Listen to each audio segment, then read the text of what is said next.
अन्य समाचार सूरत थी एसटी बस चालक આવ્યો વિવાદમાં। एसटी બસનો ચાલક સચિન ચૌધરીનો વિડિયો સામે આવ્યો છે। ચાલુ બસે મોબાઈલ પર વ્યસ્ત જોવા મળ્યો તો બસ હંકારતા સમયે સતત મોબાઈલમાં વ્યસ્ત જોવા મળ્યો। પોતાની સાથે મુસાફરોના જીવ પણ જોખમમાં મૂક્યા। થોડા દિવસ પહેલા બારડોલીથી આંગણધરા બસનો ચાલક પોતાની મનમાનીથી મુસાફરોને બસ બગડી ગઈ હોવાનું બહાનું કાઢી અધવચ્ચે જ ઉતારી દીધા હતા। डेपो मैनेजर ने अनेक वखत फरियाद करवा छतां पण डेपो मैनेजरे कोई कार्यवाही नहीं करता मुसाफरों में रोष जोवा मळी रह्यो छे। तो चालू बसे मोबाइल पर व्यस्त जोवा मळ्यो। पोतानी साथे मुसाफरोना जीव पण जोखममां मूक्या। आ प्रकारना दृश्यो छे ते मुसाफरो माटे जोखमरूप छे, कारण के जो मोटो अकस्मात सर्जाय तो जवाबदार कोण? एसटी बस चालकनी पण जे प्रकारनी जवाबदारी होय छे। मुसाफरोना जीवने जोखममां मूकीने मोबाइल पर आ ड्राइवर छे ते व्यस्त जोवा मळी रह्यो छे। तेनुं बिलकुल ध्यान छे ते मोबाइलमां। पोरबंदर में मालवाहक वाहन में भीषण आग लागवानी घटना। पोरबंदर चौपाटी खाली कराववामां आवी छे। शहरीजनों ने चौपाटी खातेथी बहार मोकलाया छे। वहाण में चोखा तथा डीजलना जत्थानी साथे गैस सिलिंडरो पण होवानो खतरो। आगने कारणे वहाण में रहेल गैस सिलिंडर ब्लास्ट थता पण जोवा मळ्या। आग वधु विकराळ बनता तकेदारीना भागरूपे निर्णय लेवायो छे। पोरबंदर जिला पोलीस वड़ा तथा मनपा कमिश्नर सहित चौपाटी खाते उपस्थित वहाण में चोखा तथा डीजलनो मोटो जत्थो होवाथी कोई अकस्मात न सर्जाय ते माटे चौपाटी खाली करावाई छे। जेटी को सलामत रखने के लिए दाव को जेटी से दूर ले जाके उसको छोड़ा गया था और जो दाव पे 15 जितने क्रू मेंबर्स थे सभी क्रू मेंबर्स को सही सलामत निकाला गया है। तो कोई जान की हानि इस पे नहीं हुई है। पूरा वेसल लोड हो गया था। आज दोपहर को तो वो निकलने वाला था, लेकिन सुबह अचानक कहीं से नीचे की साइड से आग लगी और उसने फिर आग जोरों से पकड़ ली। तो वहाण में रहेल गैस सिलिंडर ब्लास्ट थता पण जोवा मळ्या। आग वधु विकराळ बनता तकेदारीना भागरूपे लेवायो निर्णय। पोरबंदर जिला पोलीस वड़ा तथा मनपा कमिश्नर सहित चौपाटी खाते उपस्थित वहाण में चोखा तथा डीजलनो मोटो जत्थो होवाथी कोई अकस्मात न सर्जाय ते माटे चौपाटी खाली करावाई छे। तो आगना विकराळ दृश्यो छे ते सामे आवी रह्या छे। शहेरीजनोने चौपाटी खातेथी बहार मोकलवामां आव्या छे। पोरबंदर चौपाटी खाली कराववामां आवी छे। तो मालवाहक वाहन में भीषण आग। प्रतीश जोड़ाया है फोन लाइन पर वधु माहिती आपवा माटे। प्रतीश, शुं वधु माहिती समग्र मामले? जी लुबना, जे रीते मालवाहक हरिदर्शन नामनु जे वाहन छे तेमां आगनी जे घटना बनी छे अने जे गईकाले वहेली सवारथी जे आगनी घटना छे ते हजू पण आग जे छे ते यथावत छे ने जे रीते दरियामां शीप वाहन होवा छतां पण आग छे ते आग हजू पण लागेली छे। अने गईकाले रात्रिना जे गैस सिलिंडर अंदर जे वाहननी अंदर हता ते 2 ब्लास्ट पण थया हता, तेना कारणे तकेदारीना भागरूपे चौपाटी छे ते खाली करवामां आवी हती। अने पोरबंदर जिल्ला पोलीस वड़ा सहित पोलीस द्वारा ज्यां तकेदारी तेमज जे पोलीस बंदोबस्त छे तेनी व्यवस्था करवामां आवी छे। लुबना जी बिल्कुल प्रतीश, आभार समग्र माहिती बदल। पालतू श्वाने नख मार्यो, रेबीज વધતા પીઆઈનું મોત થયું છે। અમદાવાદનો કિસ્સો દરેક માટે લાલબત્તી સમાન છે।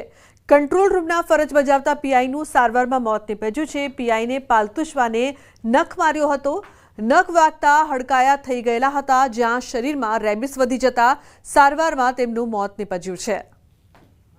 તો શ્વાનનો નખ વાગતા હડકાયા હતા અને જે પ્રકારથી પાલતુ શ્વાને નખ મારતા રેબીસ વધતા પીઆઈનું મોત નીપજ્યું છે। લાલબત્તી સમાન કિસ્સો એ તમામ લોકો માટે કે જેઓ શ્વાન પાડે છે અને નખ જો વાગે તો રેબીસ વધતા મોત પણ થઈ શકે છે। જે પ્રકારની ઘટના અહીં સામે આવી છે। અમદાવાદમાં પીઆઈને પાલતુ શ્વાને નખ માર્યો અને તે બાદ તેમનું સારવાર દરમિયાન મોત નીપજ્યું છે। તો કંટ્રોલ રૂમમાં ફરજ બજાવતા પીઆઈનું મોત નીપજ્યું। સુરેન્દ્રનગર જિલ્લામાં વિદેશી દારૂની હેરફેર માટે બુટલેગરનો અનોખો કિમિયો। દોરડાના રોલની વચ્ચે વિદેશી દારૂ છુપાવી હેરફેરનો એલસીબી પોલીસે પર્દાફાશ કર્યો છે। બજાણાના મજેઠી ચેકપોસ્ટ પાસેથી પિકઅપ ગાડીમાં દોરડાના રોલની વચ્ચે છુપાવેલ વિદેશી દારૂની 1632 નાની બોટલો ઝડપાઈ છે। વિદેશી દારૂ તેમજ પિકઅપ ગાડી સહિત કુલ રૂપિયા 7,58,000ના મુદ્દામાલ કબજે કરી ગાડીના ચાલકની વધુ પૂછપરછ હાથ ધરવામાં આવી છે। તો વિદેશી દારૂ રાજસ્થાનથી લાવવામાં આવતો હોવાની વિગતો બહાર આવી છે। દોરડાના રોલ વચ્ચેથી વિદેશી દારૂનો મળી આવતા પોલીસે પણ બુટલેગરની કરામત જોઈને ચોંકી ઉઠી। તો દોરડાના રોલ વચ્ચે કઈ રીતે દારૂનો જથ્થો છુપાવવામાં આવ્યો હતો તે જોઈને પોલીસ પણ ચોંકી ઉઠી હતી। વિદેશી દારૂની હેરાફેરી માટે બુટલેગરનો નવો કિમિયો। અને સમાચાર જૂનાગઢથી અનિરુદ્ધસિંહ જાડેજા જેલ હવાલે। અમિત ખૂંટ અને પોપટ લાખા કેસમાં જેલ હવાલે। અમિત ખૂંટ કેસમાં અતાઉલ્લા ખાન પણ જેલ હવાલે। તો ગોંડલ પોલીસે આરોપીને લઈ જૂનાગઢ પહોંચી।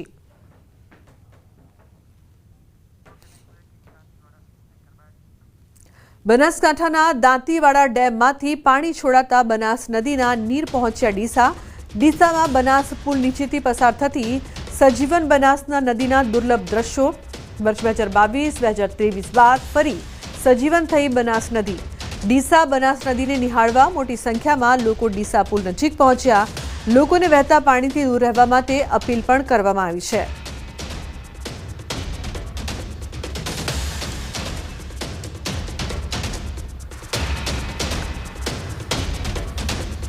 अन्य समाचार રાજકોટથી ક્ષત્રિય મહિલા અગ્રણીના પુત્રના સીન સપાટા। પદ્મિનીબાવાળાના પુત્રનો વિડીયો વાયરલ થઈ રહ્યો છે।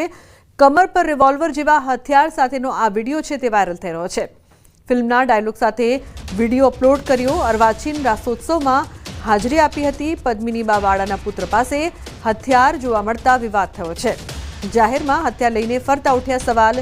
નાની ઉંમરમાં પદ્મિનીબાવાળાના પુત્ર પાસે હથિયાર હોતા અનેક સવાલો અહીં ઉપસ્થિત થઈ રહ્યા છે કાયદાને લઈને। અંકિત જોડાયા છે ફોન લાઈન પર વધુ માહિતી આપવા માટે। અંકિત, જે પ્રકારથી આ વિડીયો વાયરલ થઈ રહ્યો છે પદ્મિનીબાવાળાના પુત્રનો અને વિવાદ પણ થઈ રહ્યો છે, શું વધુ માહિતી, શું વધુ અપડેટ સમગ્ર મામલે?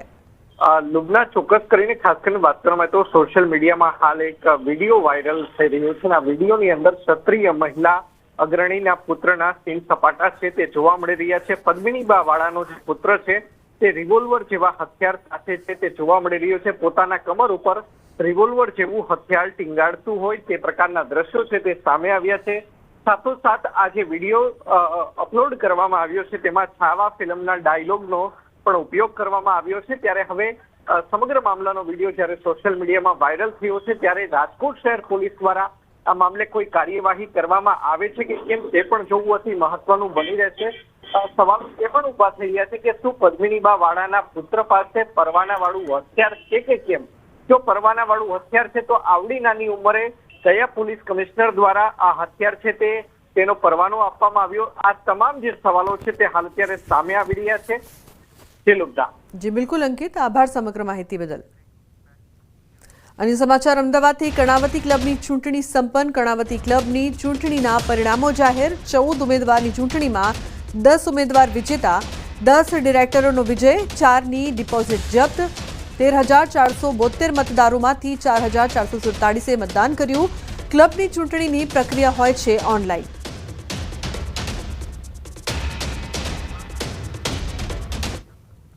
ચૌદ 14,000 મેમ્બરની ક્લબની અંદર અમારી પાસે 13,400ના જે ઈમેલ આઈડી હતા એ બધાને CSDL કરીને એક કંપની છે જે સરકારી કંપની છે એ લોકોએ બધાને મેલ મોકલેલા અને 19મી તારીખ 9 વાગ્યાથી લઈ અને 19, 20 અને 21મીએ 5 વાગ્યા સુધી આ ચૂંટણી ચાલેલી અને એ બધું ઓનલાઈન વોટિંગ થયેલું। અમદાવાદના બહેરામપુરા વિસ્તારમાં આવેલા કબાડી માર્કેટના વેપારીઓ ચિંતામાં મુકાયા છે, કેમ કે સેશન્સ કોર્ટે જમીન ગેરકાયદે હોવાનું કહીને જગ્યા ખાલી કરવાનો આદેશ આપ્યો છે। 40 વર્ષ પહેલા દૂધવાલા જમાત પાસેથી બે વણિક બંધુઓએ 99 વર્ષ ભાડાપટ્ટે જમીન લીધી હતી। ન્યૂ કબાડી માર્કેટ દ્વારા ભાડાપટ્ટે આપવામાં આવેલી જમીન પર ગેરકાયદેસર રીતે દબાણ કર્યું હોવાનો દાવો કરવામાં આવ્યો હતો। આ કેસમાં ચુકાદો પણ આવી ગયો હતો, જેમાં ન્યૂ કબાડી માર્કેટના અતિક્રમણ કરેલા હિસ્સાને દૂર કરવાનો આદેશ કરાયો હતો। પરંતુ હાલ વેપારીઓનું કહેવું છે કે અતિક્રમણ કરેલા જગ્યાની માપણી અને અત્યારે તેમની દુકાનો જે જગ્યા પર છે તે જગ્યા અલગ છે। રોડ પરની દુકાન હોવાથી ટાર્ગેટ કરતા હોવાનો વેપારીઓએ દાવો કર્યો છે। આ મામલે હવે કબાડી માર્કેટના વેપારીઓએ ફરી એકવાર હાઈકોર્ટના દ્વાર ખખડાવવાની તૈયારી દર્શાવી છે। જજ દ્વારા કહેવામાં આવ્યું છે કે 6175 છોડી અને એની ઉત્તર દિશામાં જે પણ કોઈ લગતો પ્લોટ હોય તેની ફાળવણી કરવામાં આવે। અમને લોકોને ટાર્ગેટ કરવામાં આવ્યા છે અને અમે લોકો અહીંયા વર્ષોથી શાંતિથી વેપાર કરીએ છીએ, એમાં એ લોકો અડચણરૂપ થઈ રહ્યા છે અમને લોકોને અત્યારે.